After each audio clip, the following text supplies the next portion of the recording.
शादी करके योग के रास्ते पर चलते हुए मंजिल तक पहुंचना और शादी किए बिना योग के रास्ते पर चलना, कौन सा तरीका सबसे अच्छा है?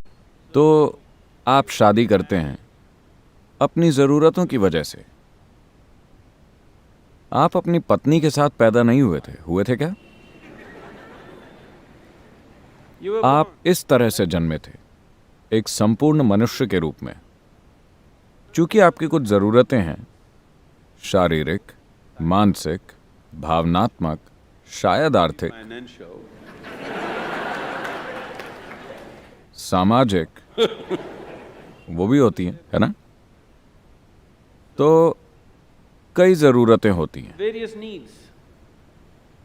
आमतौर पर शादी को ऐसा पैकेज माना जाता है जो इन सभी ज़रूरतों को पूरा करता है। शारीरिक ज़रूरतें, मानसिक ज़रूरतें, भावनात्मक ज़रूरतें, सामाजिक ज़रूरतें, कभी कभार आर्थिक ज़रूरतें भी। तो ये एक व्यापक पैकेज है। जब आप शादी करते हैं तो ये सारी समस्याएं एक साथ सुलझ जाती हैं। कभी कभार आपकी कुछ ज़रूरतों को पूरा करने से इनकार कर दिया जाता है, इसलिए आप दबाव, तनाव और यातना महसूस करते हैं। मैं आपको समझाना चाहता हूं कि आपने अपने भलाई के लिए शादी की थी, किसी और के लिए कोई बलिदान नहीं किया था। आपने अपनी ज़रूरतें और अपनी भलाई के लिए शादी की थी, है ना? आपको ये जिंदगी भर याद रखना चाहिए। आपने शादी करके एक दूसरे इंसान को अपने साथ बांध लिया है अपनी ज़रूरतों के कारण। आपने दूसरे इंसान की खातिर ऐसा नहीं किया है कि नहीं? सच यही है ना? हाँ, ये याद रखिए। अगर आप ये याद रखेंगे तो आप आभारी होकर जीवन जिएंगे। ठीक है, वो सभी पांचों ज़रूरतें न भी सही, कम से कम मेरी दो ज़रूरतों को तुमने पूरा कर दिया, इसके लिए बहुत धन्यवाद, है ना? सभी पांचों ज़रूरतें हो सकता है कि उन्होंने ठीक से पूरी नहीं की, लेकिन कम से कम दो या तीन को आपके पति या पत्नी पूरा करते हैं, है ना? उन्होंने किया कि नहीं किया? अगर उन्होंने कुछ भी पूरा नहीं किया होता तो मुझे नहीं लगता कि आप अब भी उनके साथ होते, है कि नहीं? अगर उन्होंने आपकी किसी भी ज़रूरत को पूरा नहीं किया होता तो मुझे नहीं लगता कि आप अब भी उनके साथ होते। वो कुछ ज़रूरतों को पूरा कर रहे हैं, हो सकता है कि कुछ ज़रूरतों को वो पूरा नहीं कर पा रहे।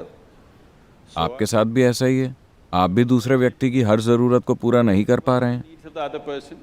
कुछ को आप पूरा कर रहे हैं, कुछ को नहीं। ऐसा है कि नहीं? तो ये दबाव, तनाव और यातना इसीलिए बन गया है क्योंकि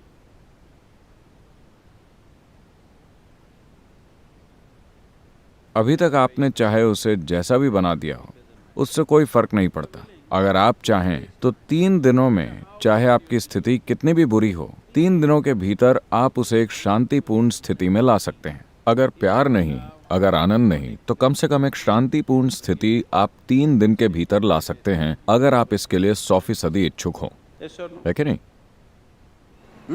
कम से कम आप चुप तो हो ही सकते हैं, Simply चाहे कुछ भी हो जाए। peace will happen. शांति छा जाएगी और हो सकता है कि उन्हें ये पसंद आए।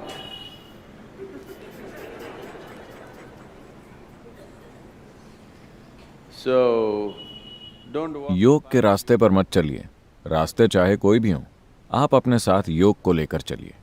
अगर आप योग को अपने साथ लेकर चलते हैं तो वो आपके रास्ते को रोशन कर देगा, चाहे आपने कोई भी रास्ता चुना हो।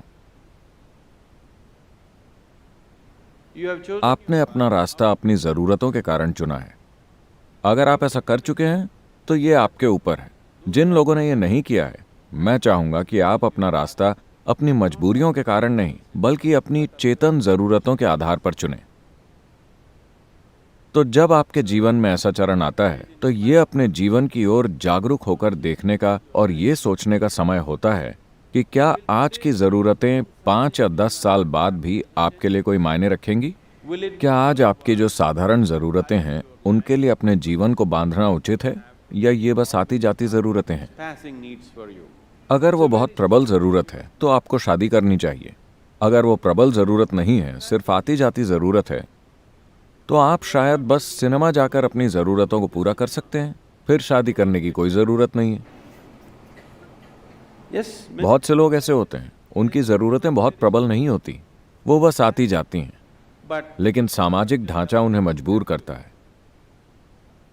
ये ज़रूरी नहीं है। इसे सजग होकर किया जाने वाला चुनाव होना चाहिए। चाहे आप किसी भी रास्ते पर जाएं, वो आपका सजग चुनाव होना चाहिए, मजबूरी में किया गया चुनाव नहीं।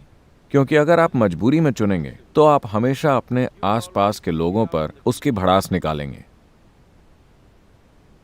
क्योंकि आपको गुलामी का अनुभव होता है और आपको वो पसंद नहीं आता, तो आप अपनी भड़ास उन पर निकालते हैं और वो अपनी भड़ास आप पर। so मुद्दा ये नहीं है कि आप क्या कर रहे हैं, मुद्दा ये है कि आप उसे कैसे करते हैं। आप क्या करते हैं वो आपकी ज़रूरतों से तय होता है, लेकिन आप उसे कैसे करते हैं यह आपके जीवन की प्रकृति तय करता है। जीवन का मूल सत्य ये है कि आप नश्वर हैं। that you are mortal. आपका मानसिक और भावनात्मक ढांचा आपकी नश्वरता के इर्द गिर्द बनाया जाना चाहिए। Mortality. यह सबसे महत्वपूर्ण है। अगर आप लगातार इसके बारे में जागरूक हैं कि ये एक छोटा सा जीवन है, किसी भी पल आपकी मौत हो सकती है, तो आप अपने जीवन को एक खास तरीके से व्यवस्थित करेंगे और चलाएंगे। जब आपको पता है कि समय तेजी से निकल रहा है, किसी भी पल आप ढेर हो सकते हैं, तो आपके पास किसी से नाराज होने का समय ही नहीं है ना?